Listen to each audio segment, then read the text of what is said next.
The second time it happened, I got a phone call while I was working in my lab at Stanford.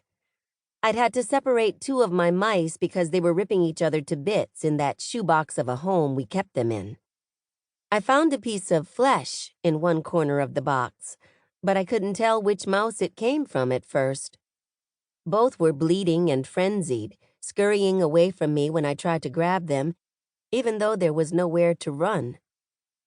Look, Gifty, she hasn't been to church in nearly a month. I've been calling the house, but she won't pick up. I go by sometimes and make sure she's got food and everything, but I think it's happening again. I didn't say anything.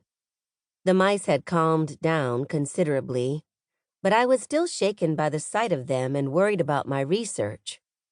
Worried about everything. Gifty? Pastor John said. She should come stay with me.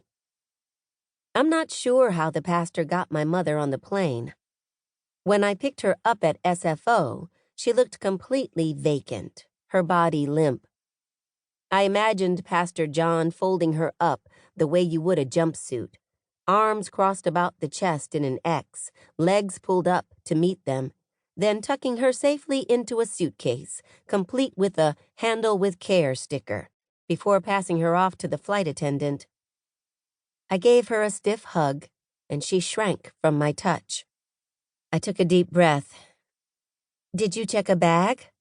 I asked. Darby, she said. "Okay, no bags. Great, we can go straight to the car." The saccharine cheeriness of my voice annoyed me so much I bit my tongue in an attempt to bite it back. I felt a prick of blood and sucked it away. She followed me to my Prius. Under better circumstances, she would have made fun of my car, an oddity to her after years of Alabama pickup trucks and SUVs.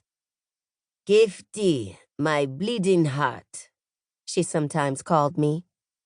I don't know where she'd picked up the phrase, but I figured it was probably used derogatorily by Pastor John and the various TV preachers she liked to watch while she cooked to describe people who, like me, had defected from Alabama to live among the sinners of the world, presumably because the excessive bleeding of our hearts made us too weak to tough it out among the hardy, the chosen of Christ in the Bible Belt.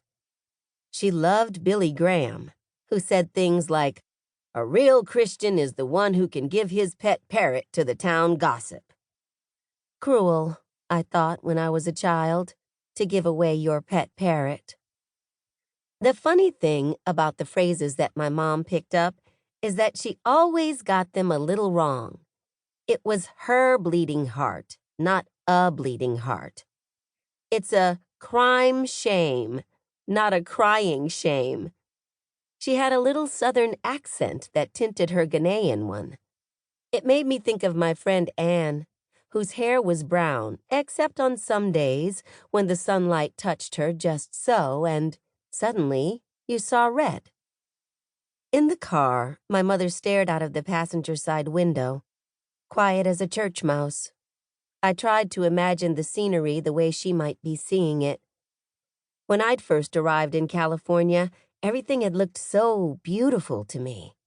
Even the grass, yellowed, scorched from the sun and the seemingly endless drought, had looked otherworldly. This must be Mars, I thought, because how could this be America, too? I pictured the drab green pastures of my childhood, the small hills we called mountains.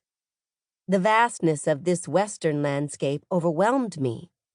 I'd come to California because I wanted to get lost, to find. In college, I'd read Walden because a boy I found beautiful found the book beautiful. I understood nothing but highlighted everything, including this. Not till we are lost, in other words, not till we have lost the world, do we begin to find ourselves and realize where we are and the infinite extent of our relations.